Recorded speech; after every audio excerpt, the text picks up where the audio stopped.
Agus River, Princess Lark Resort.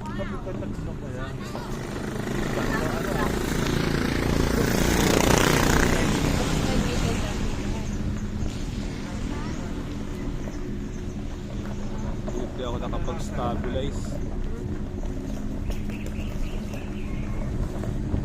Yun yung house na ano, parang dun sa ano, Hidden Paradise. Yung ganung bubong.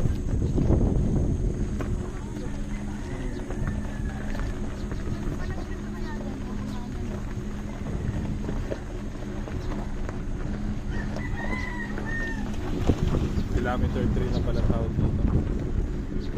Ayan, nakalagay kilometer 3.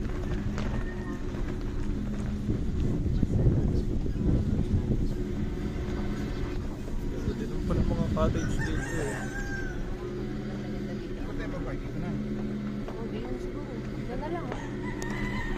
So ayan, pansamantala lang kaming tumigil dito sa Agus River. Search nyo lang kasi sandali lang naman kami dito, hindi naman kami magtatagal. Parang titignan lang namin yung sightseeing ng Agus River. Dito lang sa Infanta. Hindi yata pantay yung salamin ko eh. Hindi niya tabingin eh. So ayan. Search na lang Agus River, Infanta, Quezon. Ayan, Agus River to. Makakasama namin. Hindi ko alam kung magkano ang cottage pa dito eh. Depende yata. Hindi ko pa natatanong. Magkano na natin ang cottage pag nag-cottage dito? Magkano daw ang paano pa nasa magkano pang nagka-cottage? Dito walang bayad ng entrance. Ang cottage lang dito ang binabayaran. Naniningil lang kasi kuya ng ano doon. Ano, 50 daw? Some 30? 20 pesos? Kaya nga, kasi naniningil nga doon. 50 ganon? 30, 50? Mga ganon? Saan naman po kayo dumali? Hindi, pag magkukubong. Ay, depende sa Para sa kubo. iyo, para sa munisipyo, gano'n. Hindi po, yung para dito sa daan. Wala namang ano ng daan lang. Talagang dati tayo mayroong pagpulit. So ayun, depende sa cottage, tsaka hindi pa din niya sigurado yung pinsan ko, marami din kasi siya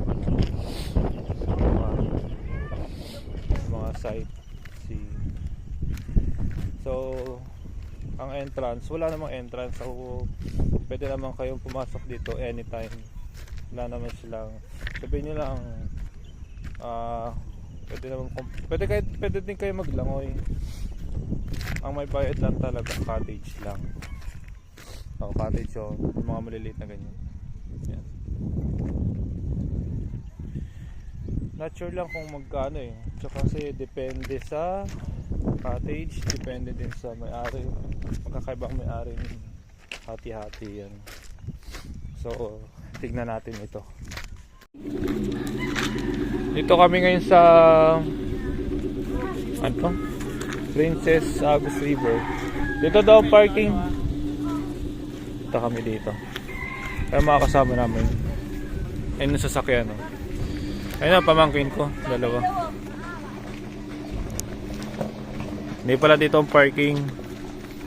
Dito pala ang parking.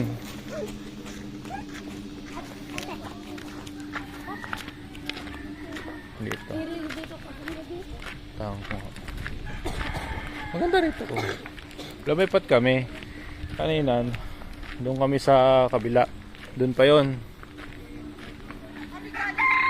Ngayon, dito kasi kakilala to ng pinsan ko. Ayun na yung nakatayong yun. Yung nagtitherapist. Si Maidi.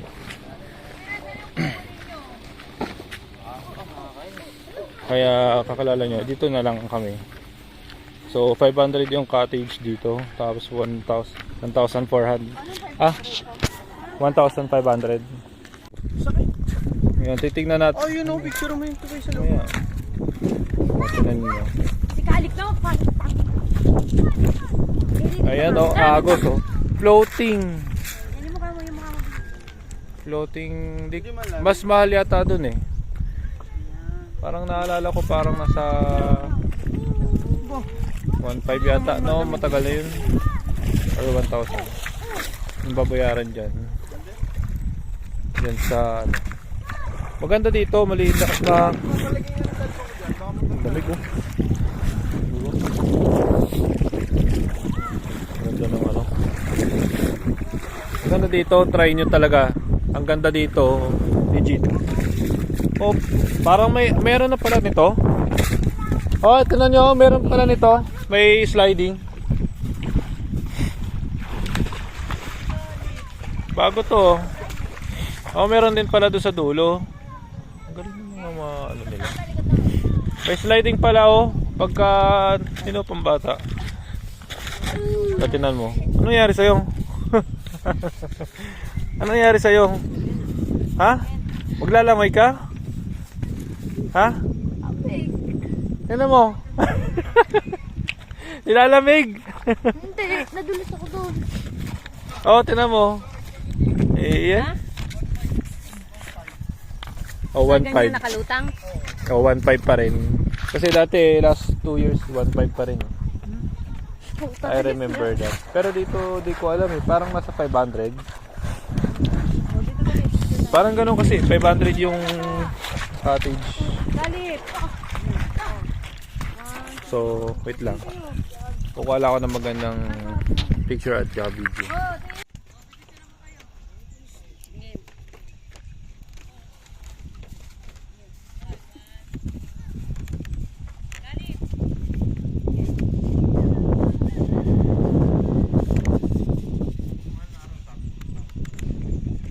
Ang dami dito, punong-puno ng tao dito pag malaraw.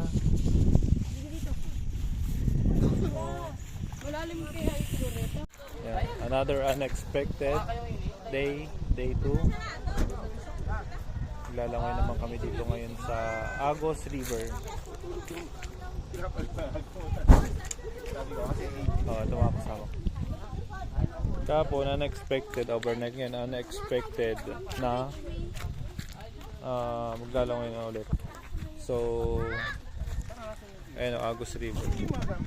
Diyan kami maglalangoy.